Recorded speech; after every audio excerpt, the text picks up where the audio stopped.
अपने जब बच्चा पालने में झूलता है तो पैरों को जरूर हिलाता है, हाथों को जरूर हिलाता है, मैया दबाती, तीनों देवता हिलाते हैं।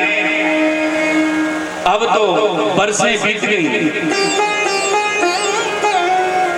तीनों देवियां विचार करने लगी कि पतियों का पता नहीं, गए तो गए, किससे कहें निंदा की बात, मंत्री को भेज नहीं सकते, नारद से कह नहीं सकते, स्वयं चलना पड़ेगा। आज तीनों देवियां जो वहां रहती हैं स्वर्ग में, वहां से चल करके आई, चित्रकूट का पता पूछा, अनसुईया के दरवाजे पर पहुंच गई। जैसे गुंदी को खटखटाया, मैया बाहर आई। मैया हम अंदर आ सकते हैं क्या? बोले बिल्कुल, कोई दिक्कत नहीं। खोल करके जैसे किवाड़ अंदर बिठाया, मैया ने बढ़िया सुंदर जलपान कराया और उनसे पूछा कि तुम क्यों, कहां से, कौन? तीनों ने हाथ जोड़ करके कहा, मैया हम तुम्हारी तीनों बहुएं हैं। कैसी बहुएं? जो तुम्हारे पालने में तीनों लाला सो रहे हैं। मैया ने विचार किया कि लाला तो अभी एक एक हाथ की, और जो 5-5 हाथ की बहुएं। तीनों देवियों ने कहा कि मैया सत्य कह रहे, हम तीनों बहुएं हैं आपके। मैया ने ब्रह्मा विष्णु महेश को पलने में सुला दिया, रुद्राणी ब्रह्माणी और लक्ष्मी को बढ़िया रसोई में भोजन में लगा दिया। 3-3 बहुएं, हा क्या कहना, भोजन बन रहा है सुंदर। मैया आनंद ले रही हैं। इतने में बाबा अत्रि पधारे। अत्रि जी आए। अत्रि ने पालने में देखा कि अरे अनसुईया कहाँ हो, ये कौन है? महाराज आपने तपस्या की थी, तब वरदान मिला था कि हम तीनों तुम्हारे घर में पुत्र रूप में आएंगे। आज तुम्हारा वो आशीर्वाद साक्षात्कार हो गया। तीनों ये आपके पुत्र हैं, ब्रह्मा और विष्णु और महेश के अंश से पधारे। तब तक छम छम करती तीनों बहुएं बाहर आ गई। और ये बोले जब ये लाला है तुम्हारे बेटे हैं तो वो बहुएं हैं। अत्रि जी को सुंदर बहुओं के हाथ से भोजन मिला। अत्रि जी कहने लगे, अनसुईया आज तो बड़ा भाग्य है, कितनी सुंदर बहुएं घर में, जिसके घर में साक्षात लक्ष्मी ही बहू बन करके आ जाए फिर उस घर की क्या कहना, जिस घर में सती बहू बन करके आ जाए उस घर की क्या कहना, जिस घर में स्वयं ब्रह्मा विष्णु महेश जैसे बेटे हों और लक्ष्मी रुद्राणी सती जैसी बहुएं हों, उस घर में आनंद की क्या कमी। महाराज आनंद विभोर हो गए। अत्रि बहुओं ने सेवा की, रात्रि का समय हुआ, अत्रि जी सो गए। अब जैसे अनसुईया तीनों बहुएं पैर दाबने लगी। धन है चित्रकूट की महिमा, अनसुईया की महिमा। आज ब्रह्माणी रुद्राणी पैर दाब रही हैं। कब तक पैर दाबे? सोने को हुई अनसुईया तब तक पैर दाबती नहीं। अनसुईया ने कहा, बहुओं को कहा, बहुओं को अनसुईया ने इतना प्यार दिया और बहुओं को प्यार देना चाहिए। अगर जिस घर में बहू को प्यार मिलता है तो सास की सेवा भी होती है, और बहू को स्नेह नहीं मिला तो सास की सेवा नहीं होती है। पहले एक युग हुआ करता था जब सासों के गले में एक डोरा में चाबी लटकी रहती थी। अगर बहू को दूध घी की तो छोड़ दो, मठा की भी जरूरत पड़े तो सास के गले की चाबी मिले तब वो मठा में मिल के रोटी खा पाती। वो समय था सासों का, और आज समय आ गया है कि सास बहुओं के मारे सांस भी नहीं ले पा रहे हैं। पहले सास इतनी प्रबल थी कि बहुएं परेशान थी, आज बहुएं इतनी प्रबल हैं कि सासें परेशान हैं। वहां तो सासों ने आनंद लिया बहुओं का, बहुएं पैर दाब रही हैं, अनसुईया खुश हो रही है। मैया एक बात कहें? हाँ कहो बेटा, कहो कहो। बहुओं ने पैर दाबते दाबते बोले, सासू जी आज तो हम आपसे कुछ मांगना चाहते हैं। बेटा मांगो मांगो मांगो। बोले जो तुम्हारे पलना के ललना है आज इनको तुम दे दो। अनुसुईया ने बड़े प्रेम पूर्वक तीनों देवताओं के लिए हाँ कह दिया। जाओ, अब मुझे ये बता दो ये कौन की कौन सी? तीनों एक से हैं, उम्र एक सी है, बालक है, तीनों जाओ पहचानो। अब तो वहां तीनों सतियां खड़ी रह गई, पहचानने की मुश्किल। धन्य वो सती, उठा करके विष्णु को दिया, ले लक्ष्मी ये तेरा पति। विस्मृत हो गई। इस प्रकार से अनुसुईया के चरित्र की गरिमा बहुत बढ़ गई। देवियां देवताओं को लेकर के अपने अपने आश्रम में पधारी। अनुसुईया का वह चरित्र जिसके चरित्र से हमारा जीवन चरित्रवान बनता है। चरित्र ऐसा ही होना चाहिए। एक पेड़ के नीचे एक 20 वर्ष का बालक तपस्या कर रहा था। पेड़ के ऊपर चिड़िया बैठी थी। पेड़ के नीचे वो तपस्वी तपस्या कर रहा था। ऊपर से चिड़िया बैठी हुई चहचहा रही थी, कलरव कर रही थी। उस कलरव को देख करके तपस्वी ने विचार किया कि चिड़िया बीट भी कर रही है, ऊपर हमारे बीट कर रही है। तपस्या कर रहा था, ऊपर को देखा तो चिड़िया जल के राख हो गई और धरती पर गिरी। तपस्वी ने विचार किया मैं इतना बड़ा तपस्वी कि मेरे देखने से चिड़िया राख होकर के जल के नीचे गिरी। उठ के खड़ा हो गया, तो तपस्या बहुत हो गई। विचार किया कि किसी गांव में जाकर के भोजन के लिए कुछ प्रसादी ले लूं। तपस्या करने के बाद चिड़िया को देखने से चिड़िया मर गई। वहां से चल पड़ा, एक गांव में गया। एक महिला दरवाजे पर खड़ी थी। उससे वो तपस्वी बोला, मैया मुझे भिक्षा दो। वो बहू बोली, भैया खड़े रहना, मैं आती हूँ। घर के अंदर गई, बर्तन को उठाया। बर्तन में जैसे गेहूं भरे की भिक्षा दे के आऊं, उसी समय पालने में पड़ा हुआ छोटा सा नन्हा मुन्ना रोने लगा। उठा के मैया ने उसको दूध पिलाया। दूध पिला के उसको थपथपाया, सुला दिया। 1 घंटा हो गया। फिर बर्तन उठाया और भिक्षा देने के लिए चली। तब तक पति देव आ गए। देवी भोजन कराओ, बाहर निकलना है। तुरंत 4 चपाती बनाई, भोजन करा दिए। फिर 1 घंटा हो गया। पतिदेव चले गए। बेटा चुपचाप पालने में सो गया। फिर पात्र उठाया, भिक्षा दे आऊं। तब तक घर में पड़ा हुआ ससुर वृद्ध बोले, बेटा जोर से भूख लग रही है, 2 रोटी दूध में गला दे।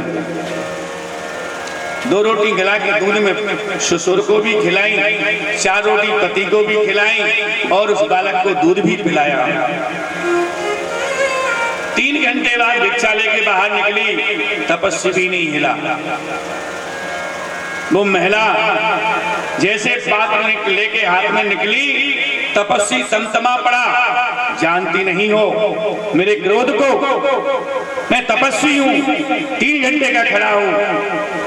वो महिला बोली, बाबा जी ऊंचे स्वर में बात मत करो, मैं चिड़िया नहीं हूं कि देखने से जल के खाक हो जाऊंगी और गिर जाऊंगी। महाराज तपस्वी का जितना घमंड था सब धरती पर गिर गया।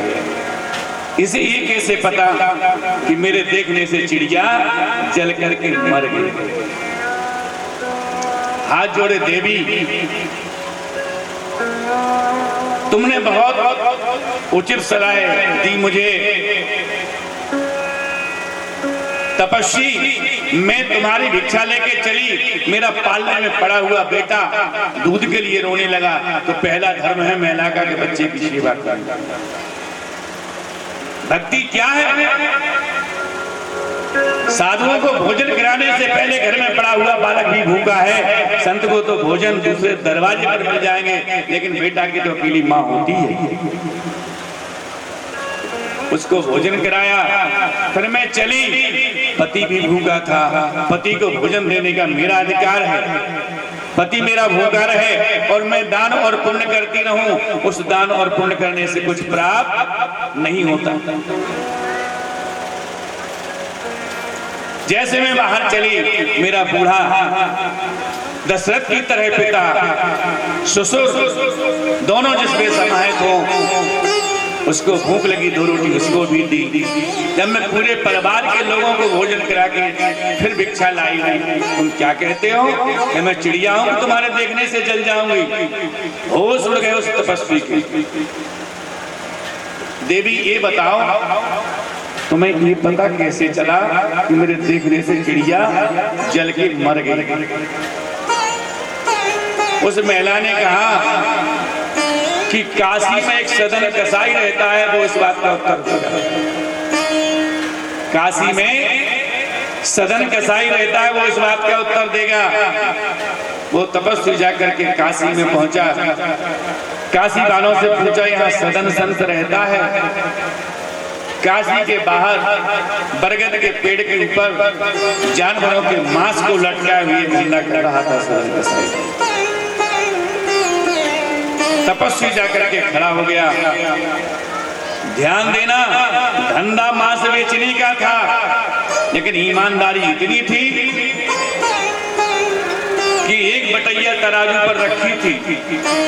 चाहे कोई 100 ग्राम मांस ले तो उसी बटैया से 100 ग्राम मांस हो जाता था, और चाहे कोई 1 किलो मांस ले तो 1 किलो मांस भी उसी बटैया से हो जाता था। बाट नहीं बदला जाता था, तौल का बाट एक था, लेकिन जिसको जितना चाहिए उतना ही वो चढ़ जाता था। तपस्वी ने जाकर के उस तौल को देखा, होश उड़ गए। बंधुओं, होश उड़ गए। विचार किया कि चलो लौट चलो, ये काशी है। जैसे लौटे, सदन कसाई ने कहा, अरे प्रद्युम्न राजकुमार, तपस्वी जाते कहाँ हो? जो वो महिला ने कहा कि सदन कसाई उत्तर देगा, उसका उत्तर तो ले लो।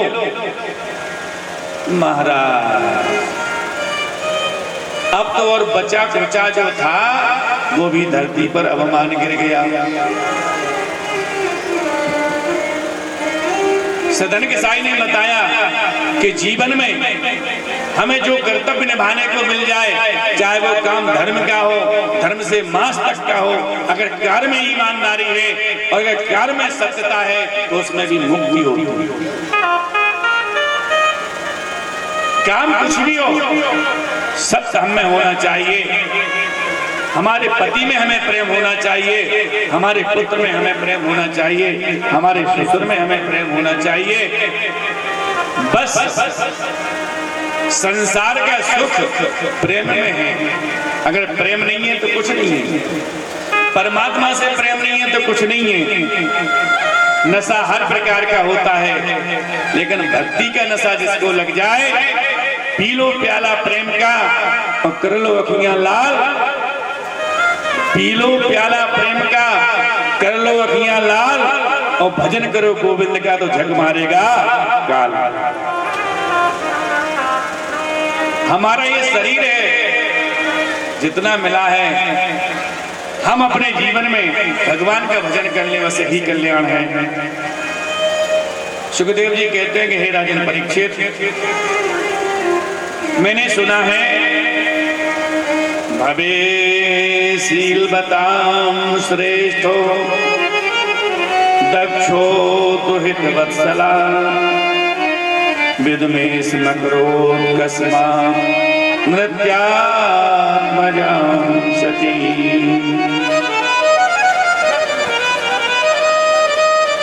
महाराज, हमने सुना है कि सती का भी प्रसंग दक्ष प्रजापति ने सिर से द्रोह किया। सुखदेव जी कहते हैं कि राजन परीक्षित, एक समय की बात, सभी देवता एकत्रित हुए एक यज्ञ की संरचना कर रहे थे। सब देवता उसमें विराजमान थे, शंकर जी भी उसमें बैठे हुए थे। जब तक उनके ससुर साहब दक्ष प्रजापति यज्ञ में आए, सबने उठ के नमस्कार किया, महाराज के जीवन की जय हो। दक्ष प्रजापति को सबने नमस्कार किया, लेकिन भोले बाबा ने सोचा हमारे ससुर साहब हैं, शांति मूर्ति बैठी रही। शांत मूर्ति कैसे? तुलसीदास जी कहते हैं कि जब भगवान शंकर जी बैठते थे तो बैठे सोए काम रूप कैसे, और धरे शरीर शांति रस, स्वयं शांति बैठे थे, चुपचाप नमस्कार नहीं किया। तो दक्ष प्रजापति कहने लगे, मैं तो जानता था ये नंगा भूखा भिखारी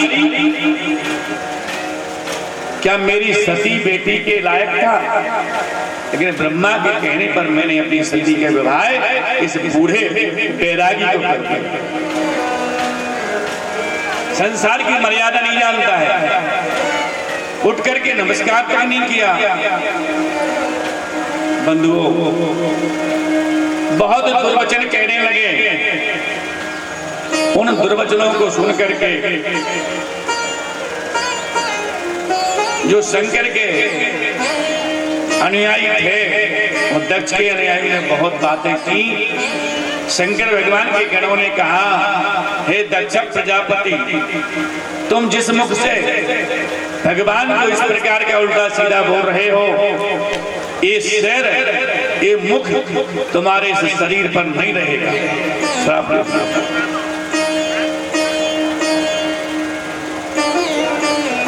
दक्ष प्रजापति ने कहा, ठीक है, मैं भी शिव का त्याग करता हूं। आज से कर्म कांड जो करूंगा, मैं कभी शिव को उसमें नहीं बुलाऊंगा।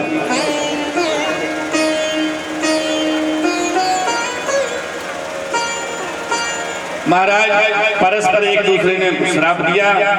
श्राप देने के बाद कनखल क्षेत्र में दक्ष प्रजापति ने एक बहुत बड़ा बृहस्पति नाम का यज्ञ किया। उस यज्ञ में शंकर भगवान को निमंत्रण नहीं दिया, सभी देवताओं को बुलाया, लेकिन ब्रह्मा और विष्णु को पता चला कि शिव जी को नहीं बुलाया जा रहा है। तो इस यज्ञ में सभी देवता गए, लेकिन ब्रह्मा ने और विष्णु ने निमंत्रण को स्वीकार कर लिया, लेकिन गए नहीं। जहां हमारे तीनों देव एक हैं और शिव को जहां नहीं बुलाया गया, तो ब्रह्मा और विष्णु भी रुक गए। सारे देवता पहुंचे। ध्यान करना, कथा का मेल जोल। आज सती अपने प्राणों को त्यागने के लिए बैठी है। क्यों? इसलिए कि सती एक बार कुंभज ऋषि के आश्रम पर कथा सुनने गई। सती ने कथा नहीं सुनी, शिव ने कथा सुनी। तो जो कथा नहीं सुनता है उसे संशय होता है, और जो कथा सुनता है उसके संशय का निवारण होता है। कथा जब नहीं सुनी तो संशय हुआ। राम और लक्ष्मण सीता की खोज में जा रहे थे। शंकर जी ने प्रणाम किया। सती ने कहा कि ये राजा दशरथ के लड़के, इन्हें प्रणाम कर रहे हैं। राम और लक्ष्मण को देख करके यह कहा, स्वयं भगवान शंकर क्या है? शंकर है विश्वास और सती है श्रद्धा। श्रद्धा से विश्वास जुड़ता है और विश्वास से श्रद्धा जुड़ती है। जब श्रद्धा से विश्वास हट जाए तो क्या रह जाएगा। शंकर भगवान ने सती से कहा, सती ये राम है। सती नहीं मानी, मैं परीक्षा लूंगी। सती परीक्षा लेने के लिए चली राम की। ध्यान करना, भगवान शंकर ने कहा कि वहां जाकर के जो तुम करो तो करना समय विवेक विचारी। विवेक को साथ में रखना, विचार से करना। लेकिन सीता ने विचार विवेक दोनों खो दिए। क्या किया वहां जाकर के? विवेक को खो दिया। आदमी कोई काम करे तो विचार से करना चाहिए, और बिना विचारे करे तो खराबा हो जाता है। एक सज्जन थे, उन्हें अपने ससुराल में जाना था। विचार किया कि कपड़े तो सिलवा लिए, कुर्ता ठीक है, पजामा ढीला है, 2 अंगुल ढीला है तो 2 अंगुल उसकी तुरपाई करा लेंगे, कटवा के सही हो जाएगा। अब काय को टेलर के पास जाएं? पत्नी से कहा, मुझे कल तुम्हारे पिता के घर जाना है, मेरे पजामे को 2 अंगुल काट करके तुरपाई करके खूंटी पे टांग देना। पत्नी ने पति की बात मानी, 2 अंगुल काट करके खूंटी पे टांग दिया। विश्वास हुआ कि पत्नी ना जाने करेगी कि नहीं करेगी। बेटा लड़की को बुलाया, मेरे पजामे को 2 अंगुल काट कर तुरपाई करके खूंटी पे टांग देना। बेटी ने भी 2 अंगुल काट करके तुरपाई करके खूंटी पर टांग दिया। फिर बेटा मिला, बेटा तेरे मामा के यहाँ जाना है, मेरे पजामा टंगा है, खूंटी पर 2 अंगुल काट कर तुरपाई करके टांग देना। सबने विश्वास से काम किया, 2-2 अंगुल काट करके तुरपाई करके खूंटी पर टांग दिया। जब सुबह वो जाने को हुए और कुर्ता पहनने के बाद जब पजामा पहना तो पजामा अंडरवियर बन गया। तो जब बिगड़ विचारे आप काम करोगे तो काम बिगड़ जाएगा। सती ने पुन पुन हृदय विचार कर धर सीता कर रूप, सीता का रूप लिया। शंकर ने कह दिया, सीता मेरी माँ है, आज से तुम मेरी माँ के स्थान पर बैठो। जब से बीते संवत सहज 87 वर्ष तक सती बैठी रही। अब शंकर की समाधि खुली, उस समय ऊपर से विमान जा रहे थे देवताओं के यज्ञ में। सती ने विचार किया, मेरे पति ने मुझे माँ के रूप में समझ लिया। शंकर जी ने ध्यान धर के सब देख लिया। अब मुझे इस शरीर को छोड़ना ठीक है, छोड़ दो। उसी समय सती ने हाथ जोड़ करके प्रणाम किया, बोले महाराज तुम्हारे ससुर साहब के घर में यज्ञ हो रहा है, चलना नहीं है।